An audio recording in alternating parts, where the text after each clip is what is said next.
Phone వచ్చింది డిసెంబర్లో, sir ఐక్య క్రిస్మస్ పెట్టుకుంటున్నాం మీరు రావాలి అని. నేను అడిగాను, ఎంతకాలం నుంచి పెట్టుకుంటున్నారు? 18 ఏళ్ళ నుంచి పెట్టుకుంటున్నాం సార్, ఇది 19వ సంవత్సరం సార్, మీరు రావాలి.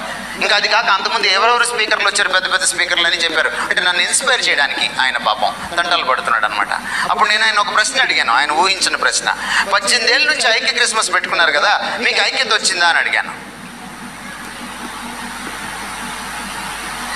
ఎన్ని డినామినేషన్స్ వస్తాయి మీ ఐక్య క్రిస్మస్కి? చాలా మంది వస్తారు సార్, అన్ని రకాల చర్చిల వాళ్ళు వస్తారు. మీకు ఐక్యత వచ్చిందా? ఒక డినామినేషన్లోనే ఐక్యత ఉందా, లేక డినామినేషన్కి మధ్య కూడా ఐక్యత ఉందా? మీ దగ్గర మీకు ఐక్యత ఉందా? ఐక్యత రాకపోతే ఎందుకు పెట్టుకుంటాం సార్ అన్నాడు ఆయన. అలానా?